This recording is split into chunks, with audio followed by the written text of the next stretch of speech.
تو حضور نے بھی جو باتیں کہی تھی اگر کر کے نہ دکھاتے تو کہتے ہونے والی بات نہیں، شاعری ہے. سید القوم خادمہم، قوم کا سردار تو خادم ہوتا ہے. وہی بہت اچھا شعر کہا، بڑی عمدہ بات ہے. یہ کہاں ہو سکتا ہے؟ امپاسبل. قوم کا سید اور خادم ہو، امپاسبل. قوم کا سردار ہو اور ایک غریب عورت اس کے بچوں کے لیے آٹے کی بوری اپنے کندھے پر لاد کر رات کے وقت لا رہا ہو. Is it imaginable?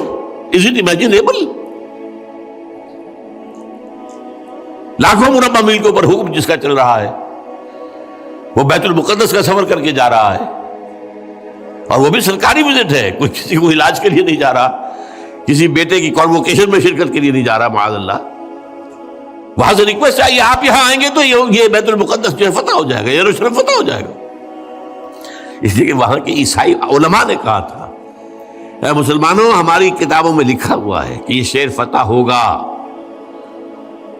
لیکن جس کے ہاتھوں فتح ہوگا اس کی کچھ نشانیاں تم میں وہ نہیں ہے، یہ کبھی فتح نہیں ہوگا تمہارے ہاتھوں چاہے تم قیامت تک پڑے رہو. اس لیے کہ یروشلم کی فصیلیں بہت اونچی تھیں، اندر سے سیلف سفیشینٹ پانی اور ہر چیز موجود. تو ابو عبیدہ بن الجراح رضی اللہ تعالیٰ عنہ امین هذه الامہ، ان کی گئی ہے ریکویسٹ دارالخلافہ آپ تشریف لائیں تو یہ شہر فتح ہو جائے گا.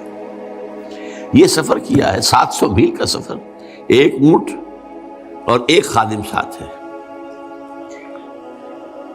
کوئی خدم و حشم نہیں، کوئی باڈی گارڈ نہیں، کچھ نہیں. اور چونکہ اسی پر راستے کا راشن بھی ہے تو وقت پہ ایک آدمی بیٹھ سکتا ہے.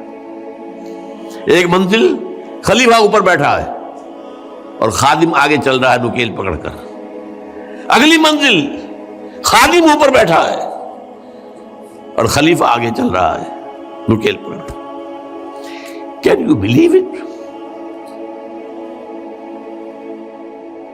ہمیں عظمت کا احساس ہوا جب معلوم ہوا کہ چو ان لائی کی بیٹی بھی سائیکل پر جاتی تھی کالج، یا عبدالجوان ناصر کا بیٹا یا بیٹی بھی جاتی تھی. ٹھیک ہے، یہ بھی اچھی بات ہے. جب مجھے معلوم ہوا تھا ہندوستان کا وہ جو ریلوے کا منسٹر تھا لال بہادر شاستری، جب وہ مرا ہے تو میں حیران ہوا. اٹ واز ڈسکلوزڈ، اس کا کوئی گھر پورے انڈیا میں نہیں تھا. سوال پیدا ہوا کہ اب اس کی بیوی بیوہ ہو گئی، کہاں جائے؟ اور اس کی بیوی اپنے ہاتھ سے جو ہے کھانا پکاتی تھی. اور جب ہارٹ اٹیک ہوا ہے شاستری کو تاشقند میں، تو اس نے وہاں سے ٹیلی فون پر جو بات کی ہے وہ ماتا جی سے کی ہے، بیوی سے نہیں کی.